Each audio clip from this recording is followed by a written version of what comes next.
Hi, Mike Gibson coming to you live from SCAI 2015, and I'm joined by Christian Assad. Welcome, Christian. How are you? Pleasure. Thank you. I'm doing well. Good. Well, Christian, talk to us about bringing new technologies like augmented reality or virtual reality into the Cath lab. I think it's a very interesting concept. It's something that we started exploring a couple of months ago, 18 months ago, with Google Glass. We had the case here. It was very well received by the audience. And since then, a lot of changes had happened. And I think it's very interesting to see how the exponential trend of this technology becoming cheaper and better and more accessible to everybody starts opening pathways for more people to experiment and explore and create useful applications for such technology. One of the biggest problems that I saw back when we used it about almost 2 years ago was that the incorporation in an institution can have a lot of problems from the IT department. There's questions about HIPAA compliance. Sure. And incorporating them. So those laws or those rules tend to slow down how quickly we can actually make something. And an interesting thing that happened when Glass was created is this opened the pathway. This opened the field for physicians to understand how it is that we can use something like augmented reality. And new glasses rose. You've got the Epson glasses, Aether, Meta, ODG, which is used by the military and NASA. And that technology is now so different to what Glass was in the past, because some people tried it, they published it, and the technology wasn't there to use it how they would want to. So what were some of the limitations in that first generation? If we're using it in the Cath lab, obviously network connectivity is an issue from the HIPAA compliance and the issues of having patient information there, of things going to the Google servers, whatever they may, the battery life, the imaging not being so clear. There's a study out there about looking at EKGs in order to see if that is efficient, and the resolution was not there at that point in time. But now we have something so clear that it changes. It's completely different. So the first thing in order to be able to incorporate or use augmented reality is explore those different technologies. And something I mentioned here in the talk is the potential use of social networks. I'm going to move a little bit, but the thing is, if we use social networks in an educated way, I was able to contact these different companies, Aether, Meta, ODG, establish a connection, and actually experiment with their devices. And it gave me an idea which one would be, for my goal, the one that I should be targeting. So after I saw that, then the next step was to see, well, how it is that we can incorporate in the hospital. So there's another one called Vital Medicals that helped me use the ODG glasses, and the results were amazing in my opinion. We did it with a core valve case, and I was able to see the screen in front of me with better resolution than the screen that I actually had there. Now the potential of this is that I have the II in front of me, but with this, it doesn't really matter. So if I'm doing a peripheral case from the other side, or I can move and that follows me and I can still see the patient. So it's with gestures we could be controlling the images that we're looking at, be it the ultrasound axis or be it telemetry or even previous imaging.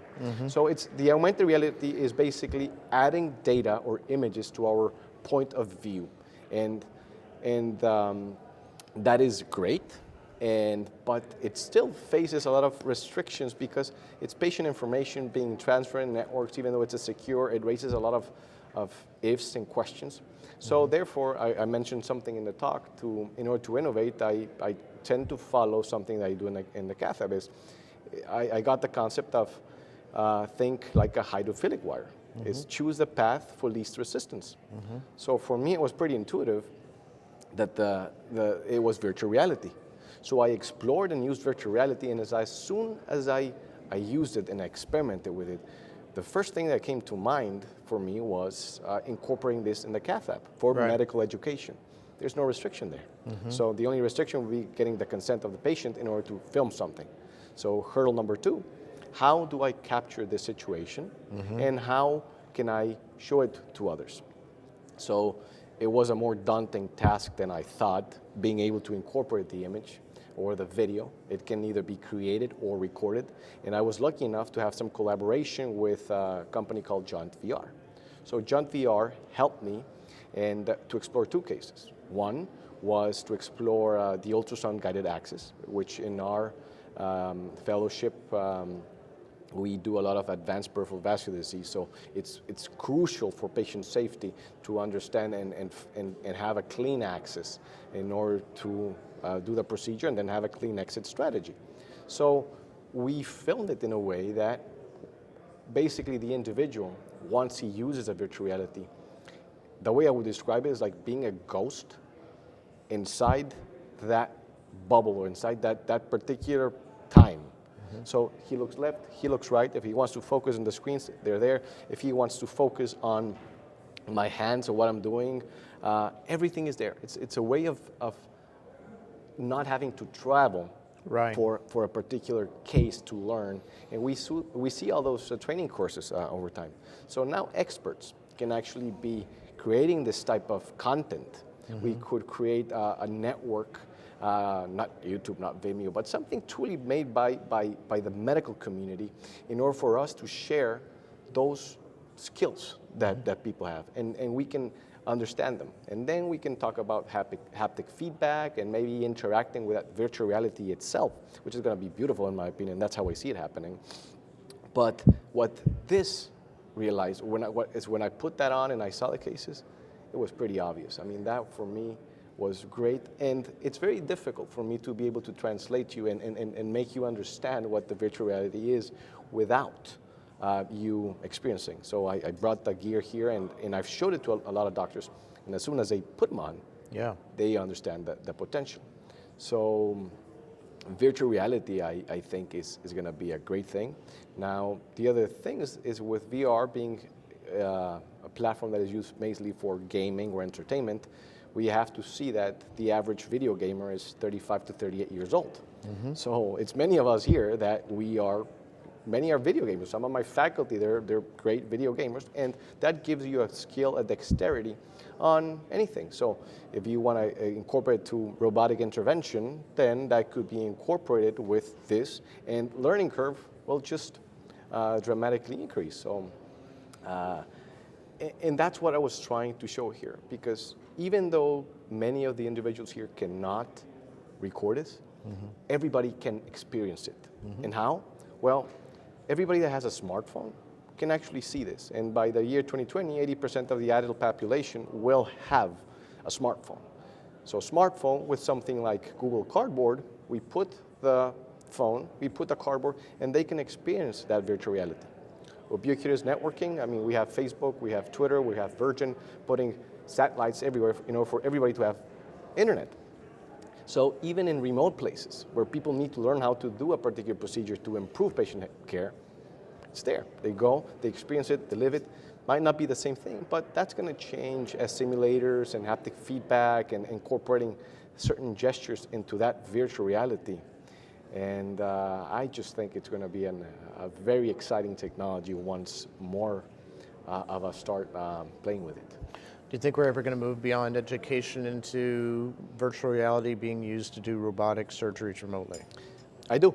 But virtual reality basically is a reality that is away from our current reality. Now, the way that I see virtual reality being used in procedures by telepresence, for example, would be the individual that has the virtual reality. It's going to be connected into the network, and then there's going to be either a keyboard or it's going to be the robotic, and we are able to control the robot back in whatever it is, and have a more vivid situation. It's not only video; it's really being there and being able to control having it. tactile feedback. Exactly. And everything. Yeah. So it is something that has. I mean, telepresence and telementoring has been for a while. Even in 1990, there was a robotic interaction from, I think it was Brazil and United States. So the technology right now is so advanced and it's changing so drastic that what might appear fiction is a true reality. So by learning what the trend is and seeing the jumps that we see every 2 years following Moore's law, that allows us to not say that's not happening, I think everybody has been fooled with that. That's not happening with, are we there yet? So if you see how physicians are now incorporating or focusing on telepresence, telemedicine, point of care testing, patients having information from the health kit, providing information for the health kit. And we see very weird and interesting collaborations. You got Apple with IBM, with Epic, Epic being the most important medical record out there. Well, you get now Watson to digest all that unstructured data. It gets information, and now we also have the health kit, which is obviously Apple, so it would be incorporated to Epic. So we have all that information, sensors, from temperature, vitals, you name it, and we start creating our own cohort. So even research is going to be changing so much, and I think it's going to become more efficient. So exciting times, without a doubt. Very exciting. But it's important for the community to understand it and start exploring it, because I think it brings back the smile to everybody's face, because we are able to create, and just the chance that we are able to impact millions of people, it's just exciting on its own. I mean, I get goosebumps just thinking about it. So I think that we will witness some very interesting and invigorating technologies being incorporated into cool our stuff. practice. Christian, 100%. thanks for joining us today. Thank you Thank for your you. lecture, and Thank you. Pleasure. thanks for taking time out. And thanks to all of you for joining us here at SCAI 2015.